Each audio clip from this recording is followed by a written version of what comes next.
एक पुष्पा नाम की अधेड़ उम्र की महिला रहा करती थी। पुष्पा का पति का देहांत काफी समय पहले ही हो चुका और पुष्पा की कोई अपना बाल बच्चा भी नहीं था। पुष्पा अपने घर पर बिल्कुल अकेले रहती थी और वो अपना खर्चा चलाने के लिए घर पर ही एक छोटा सा किराना का दुकान खोल रखी थी। उसी दुकान को वह सुबह शाम चलाती थी और पुष्पा के घर के बगल में ही एक और घर था। उस घर में दीपक नाम का एक लड़का अपने माता पिता के साथ रहा करता था। दीपक अब 20वीं कक्षा में पढ़ाई कर रहा था और पढ़ने लिखने में काफी अच्छा था और जब भी शाम के समय स्कूल के छुट्टी होता तो वह घर पर चला आता था। घर पर आने के बाद वह सीधे दीपक की दुकान पर चला जाता था। जो पुष्पा थी वह दीपक को खूब मान दुलार करती थी और जो दीपक था वही पुष्पा को पसंद करता था क्योंकि पुष्पा का कोई अपना नाती पोता या बाल बच्चा नहीं था, जिसके चलते वह दीपक को ही मान दुलार करती थी और उसे कभी दुकान से कुछ खाने पीने के लिए मना नहीं करती थी। और जो दीपक का पिता था वह उस गांव के सरकारी स्कूल में टीचर था, जिसके चलते उसके पास पैसे की कोई कमी नहीं था। जब भी उसको पेमेंट मिलता था तो वह पुष्पा का बकाया पैसा दे दिया करता था, जिसके चलते पुष्पा भी दीपक को खाने पीने के लिए कभी मना नहीं करती थी और दीपक को जितना बकाया खाना होता था वह खा लेता। और जो दीपक की मां थी वह घर पढ़ती थी, अपना घर का कामकाज करती थी, लेकिन जो दीपक था वह बहुत हीनक और शरारती था। अक्सर वह छुट्टी के दिन गांव में घूमने के लिए जाता और जब भी जाता तो किसी के साथ कुछ ना कुछ करके ही आता था। फिर दोस्तों इसी तरह से एक दिन की बात है। जो दीपक था वह अपने कुछ मनचले दोस्तों के साथ गांव में खेलने के लिए जाता है और दोस्तों जब जाता है तो उस दिन लड़की को देखकर उस पर लाइन मार देता है, क्योंकि जो लड़की थी वह काफी ज्यादा खूबसूरत थी, जिसे देखने के बाद दीपक को रहा ही जाता है, उस पर अपना डोर डालने लगता है। लेकिन जो लड़की थी वैसी वैसी लड़की नहीं थी, वह उस गांव की जमींदार की इकलौती बेटी थी, जिसके बाद दोस्तों वह लड़की दीपक से काफी ज्यादा नाराज हो जाती है। वह अपने पिता को दीपक के बारे में सब कुछ जाकर बता देती है, जिसके बाद जो उस गांव का जमींदार था वह दीपक के इस बात को लेकर काफी ज्यादा गुस्सा हो जाता है और वह उसी समय तो दीपक के घर आकर उसके माता पिता को दीपक के बारे में सब कुछ बता देता है। जिसके बाद दोस्तों जब दीपक के माता पिता को दीपक के इस काम के बारे में पता चलता है तो वे लोग भी दीपक से काफी ज्यादा नाराज हो जाते हैं और दीपक को डांटते हैं। कहते हैं कि बेटा तुम पढ़ाई करने के लिए जाते हो या अपने आवारा दोस्तों के साथ घूमने के लिए जाते हो। फिर दोस्तों उसके बाद दीपक अपने माता पिता का यह बात सुनकर काफी दुखी हो जाता है और वह रात में बगैर खाना पीना खा ही सो जाता है। फिर दोस्तों जब सुबह होता है तो जो दीपक के माता पिता थे वे लोग पुष्पा को दीपक के बारे में बताते हैं।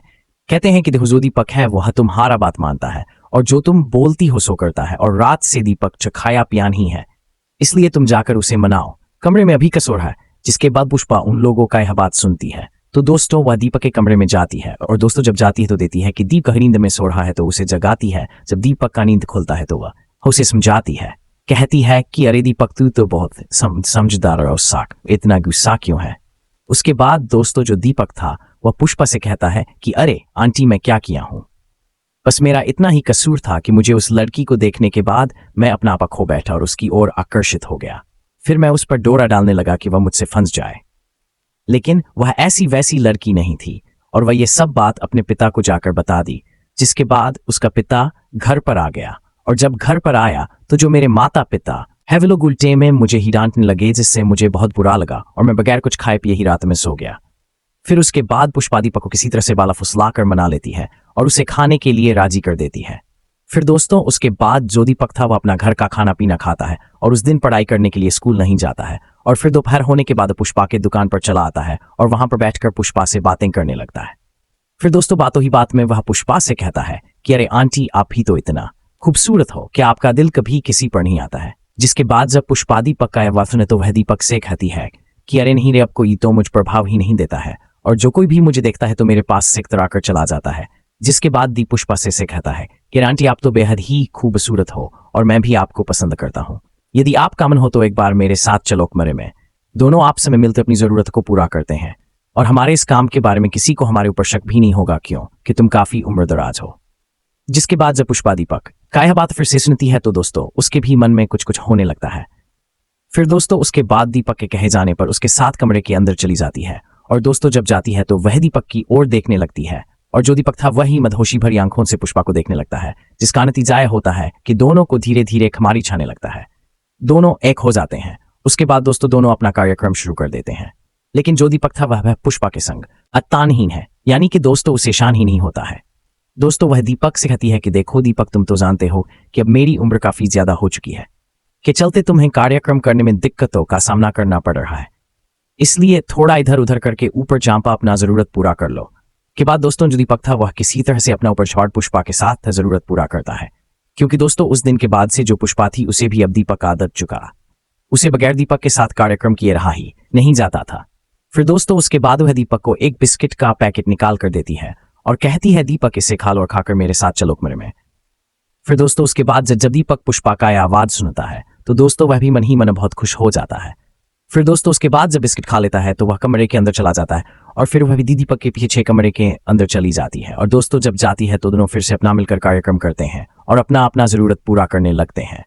तब तक दोस्तों उसी दौर आने के ग्राहक पुष्पा की दुकान पर चावल लेने के लिए चला आता है और दोस्तों जब आता है तो देखता है कि पुष्पा दुकान पर नहीं है। तो दोस्तों वह उसके सीधे घर के अंदर चला जाता है जहां पर पुष्पा तक अपना जरूरत पूरा कर रहे थे। फिर दोस्तों वह ग्राहक पुष्पा को दीपक के साथ यह सब काम करते हुए देख लेता है, जिसके बाद पुष्पा भी उस ग्राहक को देख काफी घबराती है और उस ग्राहक को डांटने लगती है। कहती है, अरे तुम घर के अंदर कैसे चलाया? दुकान वहां पर है, तुम्हें वहां पर खड़ा रहना चाहिए, मेरा इंतजार करना चाहिए, और तुम सीधे मेरे घर के अंदर चला गया। कि दोस्तों उसकी किराना के दुकान के ठीक पीछे ही उसका घर था। फिर उसके बाद जब वह ग्राहक पुष्पा का ये बात सुनता है तो वह पुष्पा से कहता है कि देखो पुष्पा, अब मैं तुम्हें दीपक के साथ वह सब काम करते हुए देख चुका हूं, इसलिए अब झूठ बोलने से कोई फायदा नहीं है। फिर दोस्तों उसके बाद जब पुष्पा उस ग्राहक का ये बात सुनती है तो वह उस ग्राहक से कहती है कि क्या कर रही थी मैं, बताओ मैं क्या कर रही थी दीपक के साथ। जिसके बाद जो दीपक था वह भी उस ग्राहक से कहता है कि अरे भाई आंटी मेरे साथ तो दरअसल खेल रही थी, हम लोग कोई ऐसा वैसा काम नहीं कर रहे थे, हम लोग प्रतिदिन एक दूसरे के साथ खेलते हैं और इसी तरह से अपना दिल बहला लेते हैं। जिसके बाद दोस्तों उस ग्राहक को उन दोनों के इस बात पर विश्वास नहीं होता है और दोस्तों वहां से सीधे अपने घर जाता है। और घर जाने के बाद दोस्तों अपने घर के अगल बगल 2-4 लोगों को पुष्पा और दीपक के इस काम के बारे में बताता है। जिसके बाद दोस्तों उन लोगों को भी पुष्पा पर विश्वास नहीं होता है कि पुष्पा दीपक के साथ ऐसा काम कर सकती है। उसके बाद दोस्तों धीरे धीरे अब यह बात पूरे गांव में आग की तरह फैल जाता है। जिसके बाद दोस्तों जो भी गांव के लोग थे या पुष्पा के घर के अगल बगल के वेस्पी लोग एक गांव में ही पंचायती बैठाते हैं, जिसमें उस गांव के मुखिया, सरपंच और बाकी सब लोग होते हैं। उस पंचायती में पुष्पा और दीपक को भी बुलाया जाता है।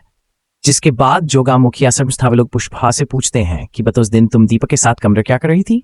बाद पुष्पा मुखिया सरपंच को बताती है अपने बारे में कि दरअसल जो दीपक है वह मेरा पोता के समान और अक्सर यह मेरे साथ लगातार रहता है और मेरे साथ ही खेलता है। जब स्कूल से शाम के समय में छुट्टी करके घर पर आता है। उसके बाद जब मुखिया सरपंच पुष्पा का यह बात है तो दोस्तों वे लोग दीपक से पूछते हैं, लेकिन दोस्तों जब वह लोग दीपक से इस बारे में पूछते हैं तो दीपक उन लोगों के सामने बोलने में थोड़ा शक पकड़ता है, जिसके चलते दोस्तों उन लोगों को शक हो जाता है कि हो ना हो पुष्पा दीपक मिलकर एक दूसरे के साथ अपना जरूरत पूरा करते हैं।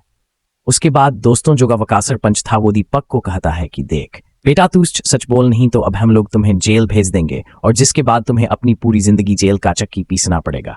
जिसके बाद दोस्तों जो दीपक था वह उन लोगों के सामने टूट जाता है और पुष्पा और अपने रिश्तों के बारे में सब कुछ उनको बता देता है। जिसके बाद दोस्तों पुष्पा का भंडाफोड़ हो जाता है।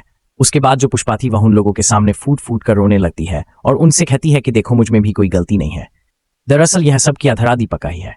दीपक ही हमेशा उसको इस काम के लिए उकसाता था और हमेशा मेरी दुकान से उधार बाकी खाता था। और एक दिन जब यह अपने माता पिता से रूठ गया और मैं जब समझाने के लिए गई तो यह मुझसे बोलने लगा कि देखो मेरी भी अपनी कुछ जरूरत है, इसे मैं पूरा करना चाहता हूँ, लेकिन मेरा फ्रेंड नहीं है, इसलिए तुम मेरा जरूरत पूरा कर दो। जिसके बाद मैं भी इसके बातों में आ गई और उस दिन से मैं इसके साथ मिलकर अपनी जरूरत पूरा करने लगी। फिर दोस्तों उसके बाद जब गांव के लोगों को उनके इस रिश्ते के बारे में पता चलता है तो दोस्तों उनके पैरों तले जमीन खिसक जाता है और वे लोग पुष्पा से कहते हैं कि देखो पुष्पा, अब तुम्हारे इस काम के बाद से अब तुम गांव में रहने के लायक नहीं हो। यदि और कुछ दिन तक हम लोगों के साथ में रहोगी तो इससे गांव के जो भी लड़का लड़की है उनके ऊपर गलत प्रभाव पड़ेगा, इसलिए भलाई इसी में है कि तुम कल रातों रात गांव छोड़कर चली जाओ। जिसके बाद दोस्तों जो पुष्पा थी वह बेचारी बेकसूर होते हुए भी उसे गांव छोड़ना पड़ता है और वह सुबह होते ही दूसरी जगह अपना चली जाती है। दोस्तों ये थी आज की कहानी, आपको कैसी लगी कमेंट में जरूर बताइएगा। तो अब मुझे दीजिए इजाजत।